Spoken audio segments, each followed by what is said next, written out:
defeat that kind of a system.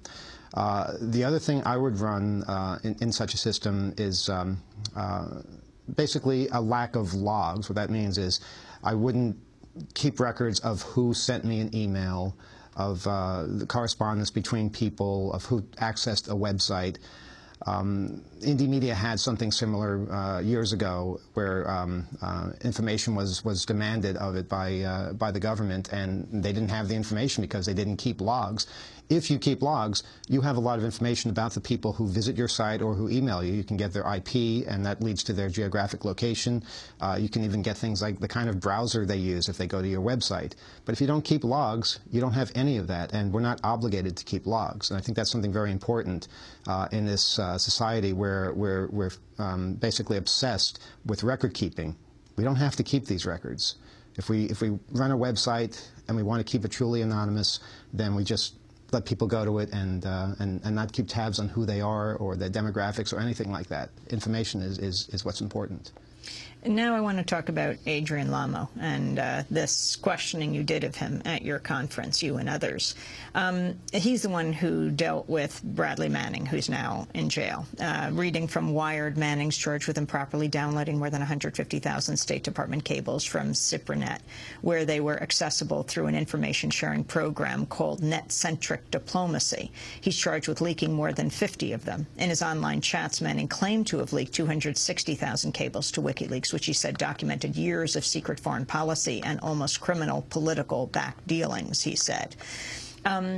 First of all, explain all of that. What is Cyprinet? Well, I'm not actually an expert on the military networks. That is as one such network that Bradley Manning allegedly had access to. And the information sharing program called Net-Centric Diplomacy? I imagine that's some kind of a program similar to torrents where you're able to anonymously share information. Again, I'm not familiar with that. But these are tools that are used by people who want to disseminate information in a fairly secure and anonymous manner.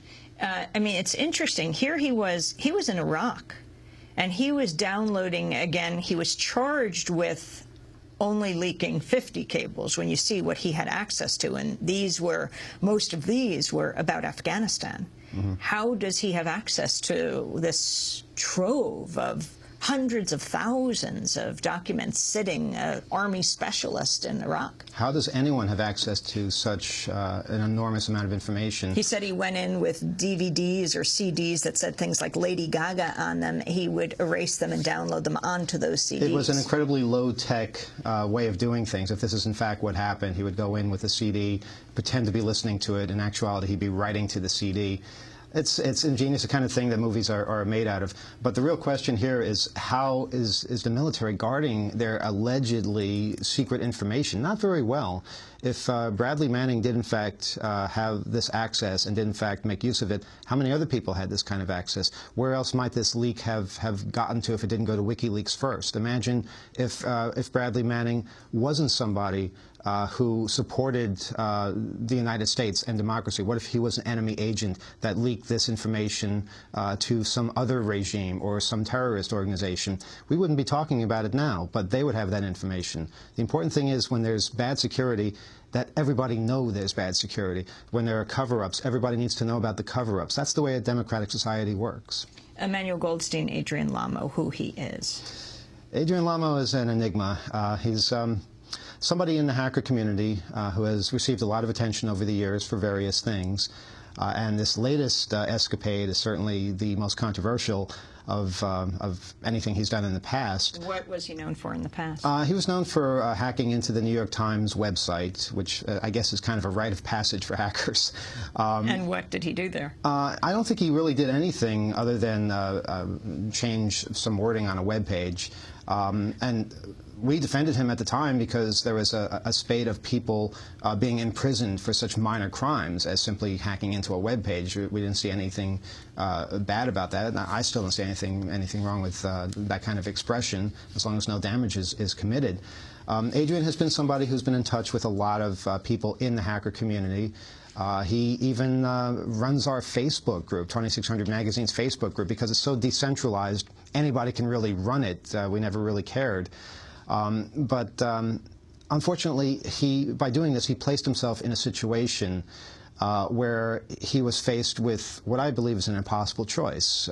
Do you continue to listen to somebody who is claiming to have leaked all these documents, or do you turn them in and clear your conscience and not go to prison yourself if you're found to be co-conspiring with him?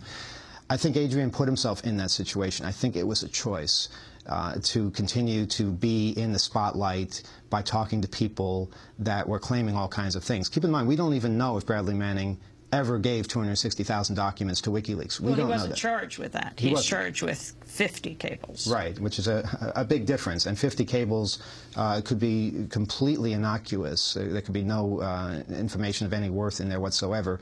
But by saying 260,000, we think that it's an attack on the country. Our defense is in shambles because of this, and that's not the case at all. Bradley Manning, in my opinion, is a hero for releasing information that uncovered all kinds of scandals, and we need people to do that. That is how our society is strengthened. How unusual is WikiLeaks.org, Emmanuel Goldstein? It's not as unusual as you might think. There's a site right here in New York called Cryptome.org, run by John Young, that's been doing this kind of thing for over 10 years. There are all sorts of sites. CRYPTOME.org, yes. There are all kinds of sites throughout the world dedicated to releasing information that somebody or something says is classified. At 2600 Magazine, we've been releasing leaked information for over 25 years.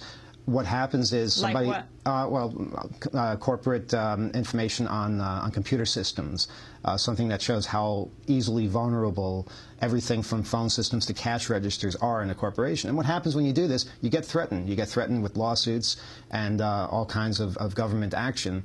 But the way that we have dealt with it, which has been quite successful for the most part, is simply to tell people when you're threatened. And if somebody sends you a threatening letter, you print the threatening letter.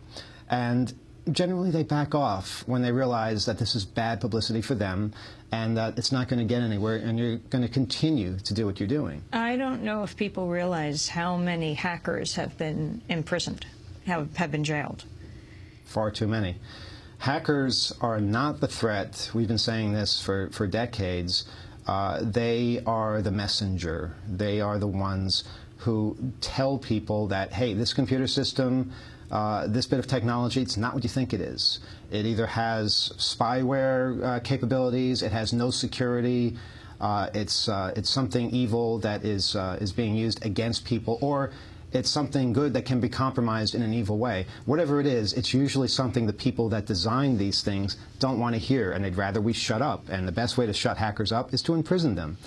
Well, that's great if you don't have a voice and if you don't have a means of getting the word out that hackers are being discriminated against. And we've been able to do that over the years with Kevin Mitnick case, with the Bernie S. case, with the fiber optic case.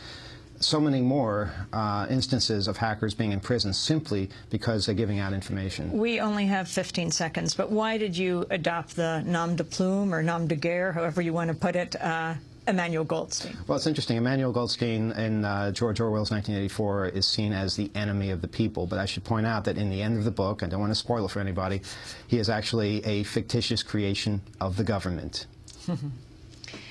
Emmanuel Goldstein, thanks so much for being with us. Well-known figure in the hacker community, editor of the magazine 2600, The Hacker Quarterly, organizer of the Hope Conferences. That does it for today's broadcast.